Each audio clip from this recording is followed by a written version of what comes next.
الشيطان الرجيم بسم الله الرحمن الرحيم قال الله تبارك وتعالى في كلامه المجيد والفرقان الحميد خلق الموت والحياة ليبلوكم أيكم أحسن عملا آمنت بالله صدق الله مولانا العظيم وبلغنا رسوله النبي الكريم اللهم صل على سيدنا ومولانا محمد وعلى آل سيدنا ومولانا محمد وآله وسلم عليه صلاة وسلام عليك يا رسول الله وعلى آلك وأصحابك يا سيدي يا خاتم النبيين انتہائی معزز احترام معزز محترم وزیر برادران اسلام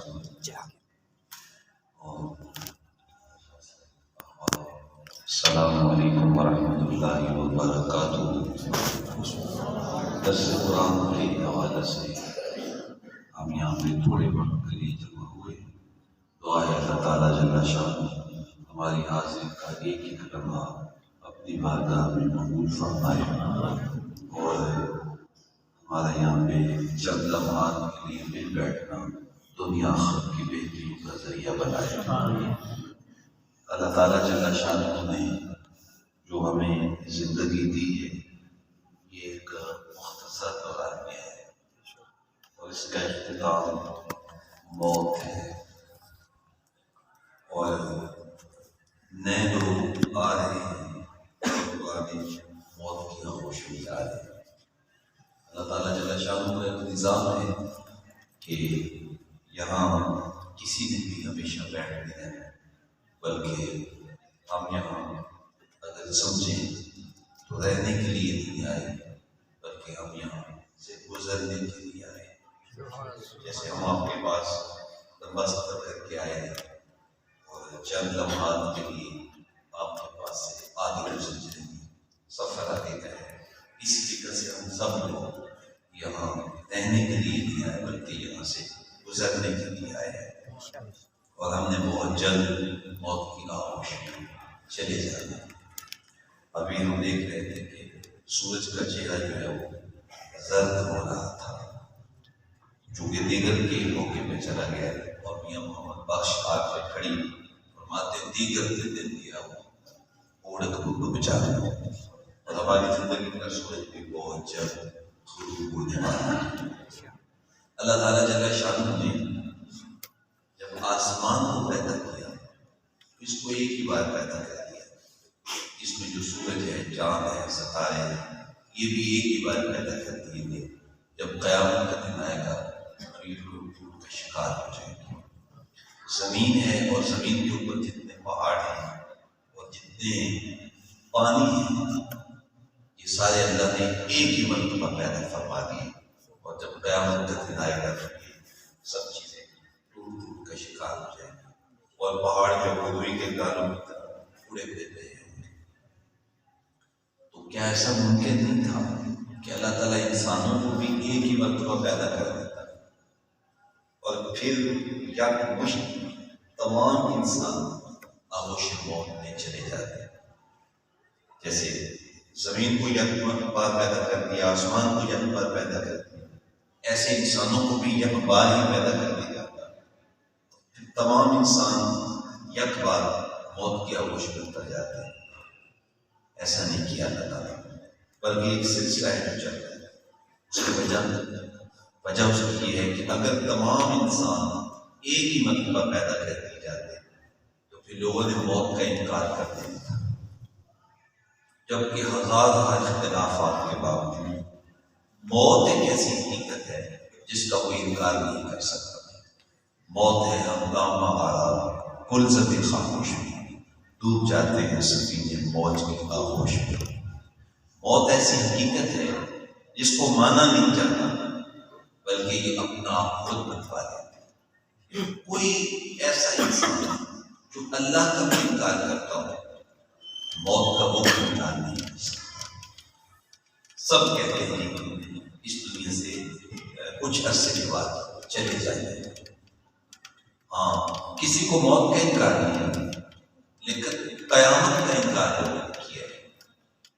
لوگ کہتے ہیں کہ قیامت نہیں ہے، خاص طور پر جیسے کہ قرآن پاک پڑھ کے دیکھیں تو قریش مکہ یہ کہتے تھے کہ یہ نہیں ہو سکتا ایک انسان جب مٹی میں مل جاتا ہے اور اس کی ہڈیاں بھی مٹی بن جاتی ہیں، اس کے بعد بالکل سادہ کرتے ہیں، بالکل سمجھ آئے، مجھے بھی صحیح نہیں سمجھ نہیں آ رہی کہ میں کیا کہہ رہا ہوں، بالکل سادہ کرتے ہیں۔ تو جب انسان کی ہڈیاں بھی مٹی بن جائیں تو عقل نہیں مانتی کہ یہ دوبارہ کیسے زندہ ہو جائے، بلکہ ایک کافر ہے جس کا نام ہے نضر بن حارث، شکریہ اللہ برکت دے، وہ قبرستان میں گیا اور کسی ایک قبر سے پرانی ہڈی اٹھا کے لے آیا اور آقا کریم السلام کے سامنے آ کے کھڑا ہو گیا اور اس ہڈی کو مسلنا شروع کر دیا۔ اس کے ریزے جو تھے وہ زمین پہ گر گئے اور وہ ریزہ ریزہ ہو گیا۔ اس کے بعد حضور کو مخاطب ہو کے کہتا ہے میں یحیی العظام وہی رمیم، یہ ہڈی جو میرے ہاتھوں کا لمس بھی گوارا نہیں کر سکی، کون ہے جو دوبارہ اس کو زندہ کرے گا؟ اس نے یہ بڑی دلیل پیش کی نا کہ اب میں اس بات کا یہ جواب نہیں دے سکیں گے کہ یہ ہڈی جو میرے ہاتھوں کا لمس گوارا نہیں کر سکی، ان کی آنکھوں کے سامنے بالکل ریزہ ریزہ ہو گئی ہے، اس کو کون زندہ کرے گا؟ بڑی اس نے دلیل پیش کی تو اللہ تعالیٰ جل شانہ نے سورہ یاسین کے اندر اس کا جواب نازل فرمایا، وَضَرَبَ لَنَا مَثَلًا نَسِیَ اللَّهُ قَالَ مَن يُحْيِي الْعِظَامَ وَهِيَ رَمِيمٌ، قل ارشاد و محبوب فرما دیجیے یحییھا الذی انشأھا اول مرہ وہو بکل خلق علیم، فرمایا کہ اب تو ہڈیاں موجود ہیں، اگرچہ شکستہ ہیں، ٹوٹ چکی ہیں، بکھر چکی ہیں، ان کے ریزے زمین پہ گر گئے ہیں، لیکن موجود تو ہیں۔ جب ہڈیاں بھی موجود نہیں تھیں تو جس رب نے ہڈیوں کے بغیر انسان کو پیدا کر لیا وہ ہڈیوں کو جوڑ کے دوبارہ نہیں بنا سکتا۔ اب تو مٹیریل موجود ہے نا، اب تو اس کو جوڑنا ہے مٹیریل، تو جب مٹیریل بھی نہیں تھا، جب مادہ بھی نہیں تھا، کیونکہ جب مادہ مٹیریل ہو تو اس کو جوڑنا آسان ہے، لیکن جب مٹیریل نہیں تھا، مادہ نہیں تھا، اللہ تعالیٰ قرآن مجید میں ارشاد فرمایا هل أتى على الإنسان حين من الدهر لم يكن شيئا مذکورا، انسان میں ایک ایسا وقت بھی آیا ہے کہ یہ قابل ذکر شے ہی نہیں تھا لیکن ذکر کے قابل نہیں تھا۔ تو جب اللہ تعالیٰ نے ہڈیوں کے بغیر اور مادے کے بغیر اور مٹیریل کے بغیر انسان بنا لیا تو کیا وہ مٹیریل کو جوڑ کے دوبارہ نہیں بنا سکتا؟ اب یہ اتنی زبردست دلیل تھی کہ اس کی بولتی بند ہوتی، لیکن وہ اصلی بدبخت تھا، اس کے سینے میں ایمان کا نور پھر بھی داخل نہ ہوا، تو وہ آخرت کا انکار کرتے تھے، قیامت کا انکار کرتے تھے، وہ کہتے تھے یہ نہیں ہو سکتا۔ اس لیے قرآن مجید نے آخرت پہ بہت زیادہ زور دیا۔ ویسے ہمارے بنیادی عقائد تین ہیں، عقیدہ توحید، عقیدہ رسالت اور عقیدہ آخرت۔ عقیدہ توحید کا وہ اللہ کے وجود کا انکار نہیں کرتے تھے قریش مکہ، وہ یہ نہیں کہتے تھے کہ رب نہیں ہے، بلکہ جب ان سے پوچھا گیا وَعَلَى سَأَلْتَهُمْ مَنْ خَلَقَ السَّمَاوَاتِ وَالْأَرْضَ لَيَقُولُنَّ اللَّهُ، اگر بابو آپ ان سے پوچھیں کہ اس آسمان کو، اس زمین کو کس نے پیدا کیا ہے، تو کہیں گے سارے یک زبان ہو کہ اللہ نے پیدا کیا، یعنی اللہ کو وہ مانتے تھے، لیکن ان کا جو غلط راستہ تھا وہ یہ تھا کہ وہ بتوں کو اللہ کے ساتھ شریک ٹھہراتے ہیں، وہ کہتے کہ وہ بڑا خدا ہے، یہ چھوٹے خدا ہے۔ اسی طریقہ سے وہ رسالت کا بھی انکار نہیں کرتے تھے، وہ آقا کریم اسلام کے ساتھ رسالت کے انتصاب کا انکار کرتے تھے، لیکن جس چیز کا وہ ڈٹ کے انکار کرتے تھے وہ عقیدہ آخرت۔ لیکن ہمیں یہ بتایا گیا کہ جس قدر ہماری آخرت والا عقیدہ پختہ ہوگا کہ ہم نے اس دنیا سے بہت جلد چلے جانا ہے، اس قدر میری زندگی کے اندر حسن پیدا ہوگا، اس قدر میری زندگی میں نظم پیدا ہوگا، اس قدر میری زندگی خوبصورت ہوگی، جیسے میرا عقیدہ آخرت جو ہے بہتر ہوگا۔ چونکہ عقیدہ آخرت انسان کو کچھ کرنے پہ مجبور کرتا ہے۔ ظاہر ہے جس بچے نے امتحان دینا ہو، اسے پتا ہے کہ صبح میرا بچہ ہے، تو اس کی تو رات کو نیندیں نہیں ہوتی ہیں، اس کو تو گرم اور نرم بستر کے اندر بھی نیند نہیں آ رہی ہوتی، کیونکہ اس کو پتا ہے میرے صبح بچہ ہے، اور اگر میرے نمبر اچھے آئے تو میں کامیاب ہو جاؤں گا، اور اگر نمبر اچھے نہ آئے تو پھر میں ناکام ہو جاؤں گا۔ تو وہ سوتا نہیں اور اس کی آنکھوں سے نیند اڑ جاتی ہے۔ تو جب ہمیں پتہ ہے اور یقین ہے اور اذعان ہے کہ ہم نے قبر میں جا کے ایک ایک سانس کا جواب دینا ہے اور ایک ایک سانس کے متعلق ہم سے پوچھا جائے گا، تو پھر انسان اس کے لیے کچھ نہ کچھ کام کرتا ہے، پھر انسان اس کے لیے کچھ نہ کچھ عمل کرتا ہے اور اپنی آخرت کو سنبھالتا ہے۔ اللہ تعالیٰ جل شانہ نے ارشاد فرمایا وَالَّذِي خَلَقَ لَكُم مَّا فِي الْأَرْضِ جَمِيعًا، لوگوں اللہ تعالیٰ نے سب کچھ تمہارے لیے پیدا کیا، جو کچھ زمین میں ہے، زمین کے اندر جو سونا ہے، چاندی ہے، جو پراپرٹی ہیں، جو جائیدادیں ہیں، جو ہیرے ہیں، جو موتی ہیں، جو دریاؤں کی تہوں کے اندر جو خزانے ہیں، وہ سب کچھ تمہارے لیے۔ اور چونکہ انسان اس کائنات کی اشرف مخلوق ہے تو انسان کس لیے ہے؟ تو آقا کریم اسلام نے ارشاد فرمایا وَأَنْتُمْ خُلِقْتُمْ لِلْآخِرَةِ، فرمایا پوری کائنات تمہارے لیے ہے، لیکن تمہیں اپنی آخرت کے لیے پیدا کیا کہ تم نے یہاں رہتے ہوئے اپنی آخرت کے لیے کام کرنا ہے۔ اس لیے ہمارے بزرگ اس بارے میں متفق ہی رہتے تھے کہ ہمیں اپنی آخرت کو کیسے بچانا ہے۔ حضرت سری سختی رحمۃ اللہ علیہ فرماتے ہیں میں تو اس بات سے ڈرتا ہوں کہ میں اپنے رب کا سامنا کیسے کروں گا، کیونکہ مجھے ڈر لگتا ہے اس کی بارگاہ سے، اور وہ بڑی بارگاہ ہے، تو سامنا کرنا میرے لیے مشکل ہے۔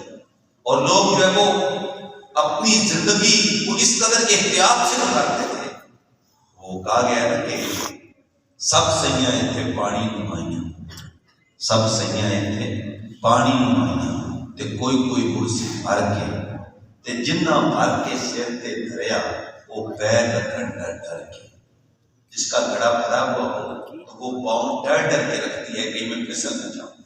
تو جس کو آخرت کی فکر ہوگی وہ اس دنیا میں پھونک پھونک کے قدم رکھے گا کہ میں کسی کا ہاتھ کھاؤں گا تو مجھ سے پوچھا جائے گا، اگر میں کسی پہ زیادتی کروں گا تو مجھ سے پوچھا جائے گا، اگر میں کسی پہ ظلم کروں گا تو مجھے جواب دینا ہوگا قبر میں۔ تو پھر وہ کسی پہ زیادتی نہیں کرتا، لیکن یہ کب ہوگا؟ جب میرا عقیدہ آخرت جذبہ ہوگا، جب میرا یقین ہوگا، اذعان ہوگا، اور اسی چیز کا نام ایمان ہے۔ آپ پڑھیں سورۃ البقرہ، شروع میں ہے الذین یؤمنون بالغیب ویقیمون الصلاۃ ومما رزقناہم ينفقون، یہ متقین، والذین یؤمنون بما انزل الیک وما انزل من قبلک وبالآخرۃ هم یوقنون، باقی چیزوں پر ایمان رکھتے ہیں، لیکن فرمایا یہ متقی جو ہوتے ہیں آخرت پر یقین رکھتے ہیں، آخرت کے بارے میں ان کا عقیدہ پختہ ہوتا ہے کہ ہم بہت جلد اس دنیا سے جانے والے ہیں۔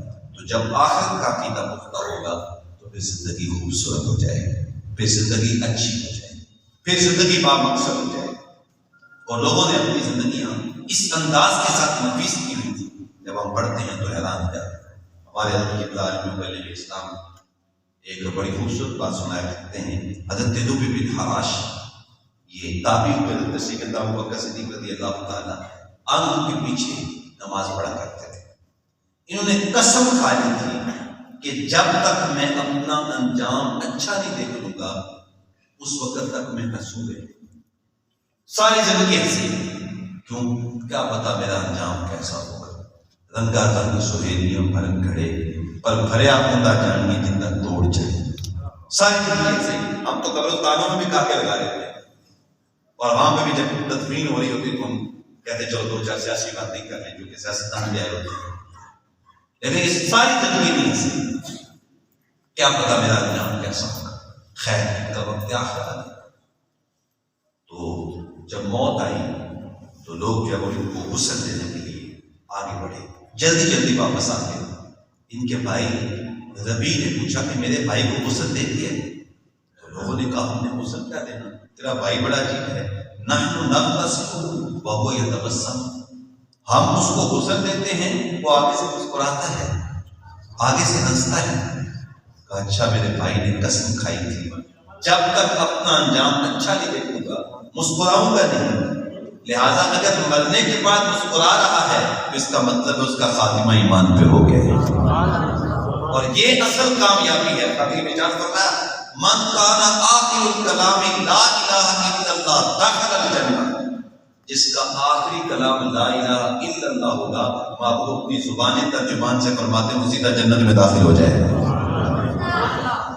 اس سورج کے ڈوبتے ہوئے وقت میں ہم آج جانا اللہ کی بارگاہ میں درخواست کرتے ہیں اللہ ہمارا خاتمہ ایمان پہ فرما دے۔ سب سے بڑی دولت یہ ہے کہ خاتمہ ایمان پہ ہو جائے۔ تو خیر انہوں نے کہا کہ اگر وہ مسکرا رہا ہے تو اس کا خاتمہ ایمان پہ، اور اقبال نے بھی کہا ہے نا نشان مرد مومن بات ہوئے جو مر کا ہے تبسم کر لگے حسن۔ آپ مجھے بندہ مومن کی موت کی نشانی نہ بتا دیں کہ جب اس کو موت آتی ہے اس کی پیشانی پہ شرمندگی کا پسینہ نہیں ہوتا، اس کے لبوں پہ کامیابی کی مسکراہٹ چھائی ہوتی ہے۔ اللہ اکبر۔ پورے مصرے میں دھوم مچ گئی کہ ایک بندہ مرنے کے بعد ہنسا ہے، مسکرایا ہے۔ ہر زمانے میں ہر طرح کے لوگ ہوتے ہیں، کسی نے کہا جی یہ ایسے لوگوں کی اڑائی ہوئی بات ہے، مرنے کے بعد لوگ آگے ہی بدل جاتے ہیں، وہ ہنستا ہے کوئی۔ کسی نے کہا نہیں یار بندہ تو اچھا تھا، شاید ایسا ہو۔ خیر حضرت جنوبی بن حراش کو غسل دے کر کفن پہنا کے چارپائی کے اوپر ڈال دیا گیا۔ اب لوگوں کا ایک ہجوم جمع ہے، ان کے گھر کے اندر تل دھرنے کی جگہ نہیں۔ کیوں؟ کچھ زیادہ تمنائی، کچھ باز تماشائی، کچھ اس لیے آئے کہ دیکھیں چہرے کی چمک کیسی ہے۔ تو قبل اس سے کہ لوگ ان کی حضرت جنوبی بن حراش کا کفن ہٹاتے اور ہٹا کے دیکھتے کہ لبوں پہ کیسی مسکراہٹ ہے اور کیسی چمک ہے چہرے پہ، حضرت جنوبی بن حراش نے خود ہی اپنا کفن اٹھایا اور ہاتھ باہر نکالا، کہا السلام علیکم، لوگوں تم پہ سلام۔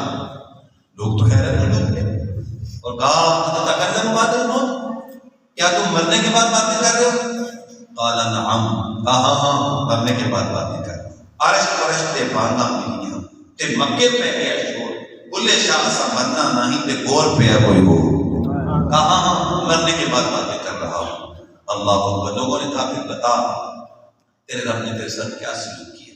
اب لفظ سن لیجیے، فرماتے ہیں استقبلنی ربی غیر غضبان واستقبلنی بلوح و ریحان۔ جب میری اس سے ملاقات ہوئی نا، اس کے قدرت والے چہرے پہ ذرا بھی غصہ نہیں تھا، اور روح و ریحان کے پھول اس نے میرے گلے میں ڈالے اور اپنی آغوش رحمت میں لے گیا، زندگی کی ساری تھکن اتر گئی۔ لوگوں نے کہا شکر ہے ایک مرنے والا پھول پڑا ہے، کوئی ادھر کی بات پوچھتا ہے، کوئی ادھر کی بات پوچھتا ہے۔ جب سلسلہ کلام لمبا ہونے لگا نا تو حضرت جنوبی بن حراش تھک کے کہنے لگے اجلوا بی ولا تؤخروا بی لان ابا القاسم جانتا تھا علیہ السلام۔ کہا لوگوں مجھے جلدی کرو اور میری چال پہ اٹھاؤ اور مجھے قبرستان میں لے چلو، اس لیے کہ تم یہاں مجھے باتوں میں لگا رہے ہو اور جنازہ گاہ میں امام الانبیاء میرے جنازے کا انتظار فرما رہے ہیں۔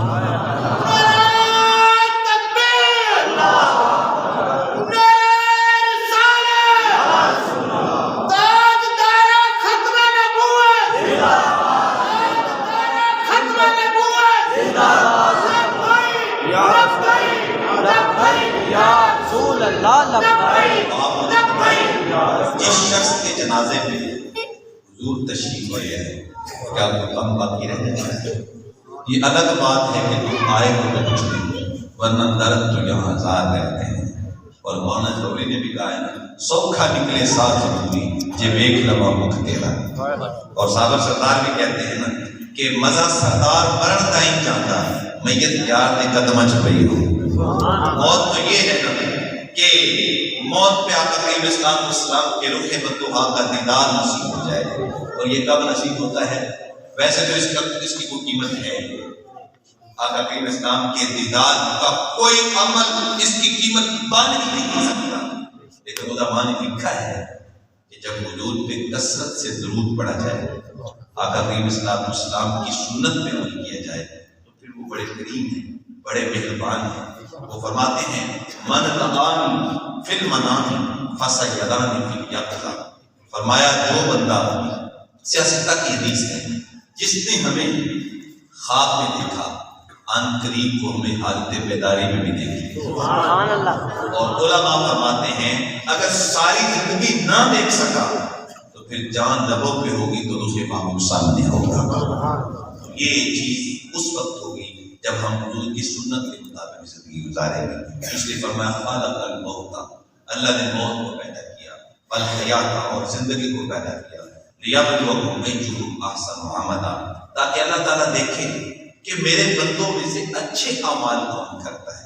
اب اچھے اعمال کون سے ہیں؟ ایک حدیث پاک کے حوالے سے سن لیجیے۔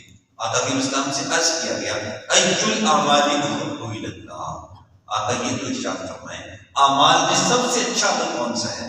تو آقا کریم ارشاد فرمایا الصلاۃ علی وقتہا، نماز کو اس کے مقررہ وقت میں ادا کرنا، یہ ایسا عمل ہے جو اللہ کو سب سے زیادہ پسند ہے۔ سب سے زیادہ اللہ کو پسند نمازیں ادا کرنا، مقرر اوقات پہ ادا کرنا، یہ اللہ کو پسند ہے۔ کیا مطلب پسند کا کیا مطلب ہے؟ یعنی جو بندہ یہ عمل کرتا ہے اللہ اسے اپنا محبوب بنا لیتا ہے۔ عرض کیا کہ اس کے بعد فرمایا وبالوالدین احسانا، اپنے ماں باپ کے ساتھ حسن سلوک کرنا، یہ اللہ کو سب سے زیادہ پسندیدہ۔ عرض کیا کہ اس کے بعد فرمایا اللہ کے راستے میں جہاد کرنا۔ تو یہ تین اعمال ایسے ہیں جو اللہ تعالیٰ جل شانہ کو بہت زیادہ پسند ہیں، اور نماز نہیں تو حدود اللہ نہیں ہے، اور اگر والدین کی خدمت نہیں تو بالکل ہی بات ہے۔ تو آئیے نماز پر جگانا کو اپنا شعار بنائیں، اور والدین کی خدمت، ان کی عزت، ان کی تکریم، یہ اپنی پہچان بنائیں، یہ اپنی علامت بنائیں۔ بلکہ اگر آپ مجھے یہ پوچھیں کہ بڑا آدمی کون ہے؟ جس کے پاس بڑی گاڑی ہو، جس کے پاس پراپرٹی زیادہ ہو، وہ بڑا ہے؟ نہیں۔ جو اپنے ماں باپ کی عزت کرتا ہے یہ اس کے بڑا ہونے کی علامت، جو اپنے ماں باپ کی خدمت کرتا ہے یہ اس کے بڑا ہونے کی علامت۔ اور بڑے لوگ جو ہیں ہمیشہ اپنے بڑوں کا احترام کرتے ہیں، ہمیشہ اپنے بڑوں کی عزت کرتے ہیں، تکریم کرتے ہیں، یہ بڑے ہونے کی علامت۔ آخری بات سن لیجیے، وقت میرا خیال کافی بلکہ سمٹ ہی گیا ہے، کہ بڑے لوگ جو ہوتے ہیں وہ اپنے بڑوں کی عزت کرتے ہیں۔ ہمارے پاکستان کے ایک چیف جسٹس ہوئے ہیں محمد افضل ضلع، محمد افضل ضلع، یہ پاکستان کے 11ویں چیف جسٹس ہوئے، تو ان کا نام ہے محمد افضل ضلع۔ تو کسی نے ان سے پوچھا کہ نام تو آپ کا افضل ہے، تو یہ ضلع بھی آپ کی تخلص ہے، آپ کا کوئی لقب ہے، کیا چیز ہے یہ؟ تو فرمانے لگے نہ میرا لقب ہے، نہ میرا تخلص ہے، اصل میں یہ ہے کہ جب میں بچپن میں تھا تو میری ماں مجھے افضل کہنے کی بجائے ضلع کہتی تھی، تھوڑا سا الٹا نام دیتی تھی۔ ویسے ماں باپ کو چاہیے کہ بچوں کا نام الٹا نہ لیں، وہ ایک الگ پلان ہے، سیدھا ہی نام دینا چاہیے، لیکن کہنے لگے کہ میری ماں بچپن میں مجھے ضلع کہتی تھی، آج میں چیف جسٹس بن گیا ہوں، لیکن اپنی ماں کی عقیدت کے پیش نظر میں نے اس لفظ کو اپنے نام کا حصہ بنا دیا، تاکہ میری ماں کے لبوں سے نکلا ہوا وہ لفظ جو ہے وہ ہمیشہ جب میرے نام کے ساتھ رہے گا تو مجھے وہ یاد اور عقیدت اور وہ محبت میرے ساتھ رہے گی۔ تو اب بڑے لوگ جو ہوتے ہیں وہ اپنے بڑوں کا اس انداز کے ساتھ بھی تذکرہ اپنے ساتھ رکھتے ہیں۔ اس لیے فرمایا نماز کو مقرر اوقات میں ادا کرنا، ماں باپ کی خدمت کرنا، اور ضرورت پڑ جائے، ضرورت ہوتی ہے یقیناً تو اللہ کے راستے میں جہاد کرنا، یہ اعمال سب سے اچھے اعمال ہیں۔ اللہ ہمیں عمل کی توفیق عطا فرمائے۔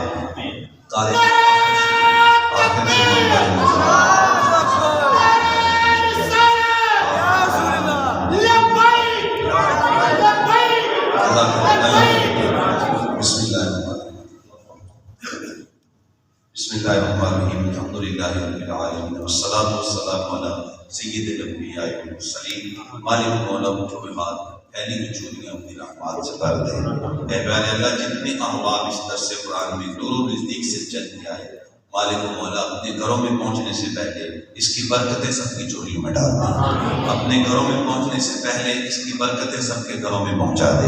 اے پیارے اللہ، جو ٹوٹے پھوٹے لفظ کہے گئے ایک ایک لفظ ہمارے من میں ڈال دے اور ہمیں عمل کی توفیق عطا فرما۔ اے مالک مولا پاک پروردگار عالم، ادارت المصطفیٰ جو کہ درس قرآن کا عظیم نیٹ ورک ہے، یا اللہ اس کا فیضان دنیا کے کونے کونے تک پہنچا دے۔ ہمارے حضرت قبلہ عالم مبلغ اسلام پیرزادہ محمد رضا صاحب مصطفی دامت برکاتہم العالیہ کو عمر خضری عطا فرما، اور ان کے فیضان سے ہمیں مالا مال فرما دے۔